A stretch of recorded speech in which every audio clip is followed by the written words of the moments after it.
ಇವತ್ first time boat ಒಳಗ್ ಹೋಗಿ ಅಂಕಲ್ ನಂಗೊಂದ್ ರೌಂಡ್ ಕೊಡ್ರಿ ಅಂತ ಕೇಳಿದಕ್ಕ ಬಗ್ಗಿಸಿ ಭೂತ ಬಡಿತನ ಸುಮ್ ಹೋಗಂದ್ರು.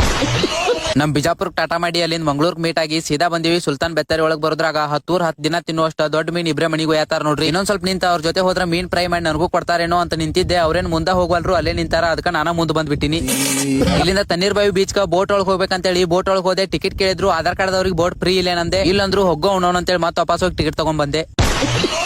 ಅಲ್ಲಿಂದ ಹಲ್ಕಿಸ್ಕೊಂತ ಬೋಟ್ ಒಳಗ್ ಬಂದ್ ಕುಂತ್ ಬಿಟ್ಟಿನಿ. ಇಲ್ಲೊಂದ್ ಜರ್ಸಿ ಆಕಳ ಕಟ್ಟಿ ಹಾಕಿದಂಗ ಬೋಟ್ ಕಟ್ಟಿ ಹಾಕತಾರ. ಯಾಕಂದ್ರೆ ಮೋಸ್ಟ್ಲಿ ಸ್ವಲ್ಪ ಬೋಟ್ ಉಡಾಳಿರ್ಬೇಕ್ರಿ. ಹೋಗ್ಲಿ ಬಿಡ್ರಿ, ಅವ್ರ ಫ್ಯಾಮಿಲಿ ಮ್ಯಾಟರ್ ನಮ್ಗೆ ಯಾಕ. ನಾನು ಬೋಟ್ ನೋಡಿ ಶಾಕ್ ಆದೆ. ಯಾಕಂದ್ರೆ ಬೋಟ್ ನೀರಾಗ ಹೊಂಟಿತ್ತು. ನಾ ಇಲ್ಲಿ ಬೋಟ್ ಆಕಾಶದಾಗ ಹರತ್ತ ವಿಮಾನ ನೀರಾಗ ಹೋಗ್ತಾವ ಅಂತ ಮಾಡಿದ್ನಿ. ಅಲ್ಲಿ ಸುಮ್ನೆ ಬೋಟ್ ಮೇಲೆ ನೀರ್ ಹೊಂಟಿತ್ತು. ನಮ್ಯಾಗ ಹಲ್ಕಿಸ್ಕೊಂತ ಚೇರ್ ಕುಂತ ಬಿಟ್ಟೈತಿ. ಅಷ್ಟ್ರಾಗ ನಮ್ ಕಡೆ ಬೀಚ್ ನೋಡಕ್ ಬಂದ್ ಬಿಟ್ಟೈತಿ. ನಾವು ಕಾಲಿಂದ ನಡ್ಕೊಂತ ಒಳಗ್ ಹೊಂಟಿದ್ವಿ. ಇಲ್ಲಿ ಟಿಕೆಟ್ ತಗಸ್ಕೋಬೇಕಂದ್ರ ನೋಡ್ರಿ, ಒಳಗ್ ಬಂದ್ ನೋಡಿದ್ ಮ್ಯಾಗ ಸ್ವಲ್ಪ ಮಜಾ ಬಂತು. ಇಲ್ಲಿ ಬೀಚ್ ಬಗ್ಗೆ ಏನೋ ಸ್ವಲ್ಪ ಬರ್ದಿದ್ರು. ಅವ್ನ ಎಕ್ಸಾಮ್ ಅದಾವ ಅಂದ್ರೇನೆ ಒಂದಿನ ಬುಕ್ ಓದ್ಲಾರ್ದವ್ರ ನಾವು ನಿದ್ನೆಲ್ಲ ಓದ್ಕೊಂತ ಕುಂದ್ರಬೇಕ್ರಿ. ಅದಕ್ಕ ಇಗ್ನೋರ್ ಮಾಡಿ ಒಳಗ್ ಹೋಗ್ಬಿಟ್ನಿ. ಏನ್ ಹೇಳಿಲ್ರಿ ಈ ಬೀಚ್ ಬಗ್ಗೆ ಅಂತೂ ನಿಮ್ಗ. ಮುಗ್ಲಿನ ಮುಕ್ಳಿಗೆ ಮುತ್ ಕೊಟ್ಟು ಬರುವಷ್ಟು ಉದ್ದುದ್ ಗಿಡ, 10 ವರ್ಷ ಚರ್ಗಿ ತಗೊಂಡ್ ಬೈಲ್ ಕಡೆ ಹೋದ್ರು ಖಾಲಿ ಆಗ್ಲಾರ್ದಷ್ಟು ನೀರ್, ಕೂಡ್ಲೆ ಚೆಡ್ ಹರಿದ ಕೈಯಾಗ ಬರುವಂತ ಚೇರ್, ಬಗ್ಗೆ ನಿಂತ್ರ ಬುಡಾ ಸುಟ್ಟು ಬಿರಿಯಾನಿ ಆಗುವಂತ ಬಿಸಿಲ, ಇದನ್ನೆಲ್ಲಾ ನೋಡಿ ಕಣ್ ತುಂಬಿಸ್ಕೊಳಕ 2 ಕಣ್ ಸಾಲ್ವಲ್ಲು. ಅದಕ್ಕ ಬ್ಯಾಗ್ನಾಗ ತುಂಬಿಸ್ಕೊಂಡ್ ಬಂದ್ಬಿಟ್ಟಿ. ಬುಡಾ ಸುಟ್ಟು ಬಿರಿಯಾನಿ ಆಗ್ಬಾರ್ದಂತೇಳಿ ಬಿದ್ರಿನ ಬಾಂಬುಲೆ ತನ್ನಗ್ ತಿಕಾ ಸುಡ್ಲಾರ್ದಂಗ್ ತುಸು ಹೊತ್ ತಂಗುದಕ್ಕೆ ಮಾಡಿರೋ ಈ ಚೇರ್ ಮ್ಯಾಗ ನಾ ಅಷ್ಟೇ ಅಲ್ದೆ ನನ್ನ ಬ್ಯಾಗಿಗೂ ಕುಂದ್ರಿಸ್ಬಿಟ್ಟಿನಿ.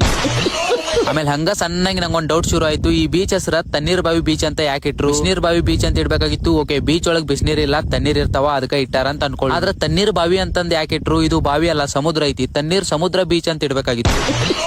ಇಲ್ಲ ಐತ್ ನೋಡ್ರಿ ಅವ್ನು ನಮ್ ದೇಶ ಸಿಂಹಾಸನ. ಇಲ್ಲಿ ಯಾವ್ದೋ ಚಿಕನ್ ಅಂಗಡಿಯಾಗಿನ ಕೊಡ್ಡ ತಂದಿಟ್ಟಾರ. ಅದ್ರ ಮ್ಯಾಗ ಕುಂತ ರಾಜ ಮರ್ಯಾದೆಯೊಂದಿಗೆ ಹಲ್ಕಿಸ್ಕೊಂತ ಬೀಚ್ ನೋಡಾತೀನಿ. ಇಲ್ಲಿ ನೋಡ್ರಿ ಅನ್ನಂದ್ ನನ್ಕಿಂತ ದೊಡ್ಡ ತಿಂಡಿ ಶುದ್ಧ ಟವರ್ ಕಟ್ಟಿ ಅದ್ರ ಮ್ಯಾಗ ಕುಂತ ಬೀಚ್ ನಾಗಿನ ನೀರ್ ಯಾರಾದ್ರೂ ಕಳತನ ಮಾಡ್ಕೊಂಡ್ ಹೋಗಿದ್ದಾರ ಅಂತೇಳಿ ನೀರ್ ಕವಲ ಮಾಡತ್ತ ನನ್ನ ಸ್ಥಿತಿ. ಇದ ಪಾರ್ಟ್ 3 ಒಳಗೆ ಕಂಟಿನ್ಯೂ ಮಾಡು. ಪಾರ್ಟ್ 3 ಬೇಕಾಗಿತ್ತಂದ್ರ ಸಟ್ ನಂಗೆ ಫಾಲೋ ಹೊಡ್ಕೊಂಡ್ ಪಟ್ಟ ನಂಗೆ ಕಾಮೆಂಟ್ ಪಾರ್ಟ್ 3 ಬೇಕಾಗಿತ್ತಂದ್ರ ಪಾರ್ಟ್ 3 ಬೇಕಂತೇಳಿ ಕಾಮೆಂಟ್ ಹೊಡ್ರಿ. ಬ್ಯಾಡ ಆಗಿತ್ತಂದ್ರ ಪಾರ್ಟ್ 3 ಬ್ಯಾಡ ಅಂತೇಳಿ ಕಾಮೆಂಟ್ ಮಾಡ್ಬಿಡ್ರಿ.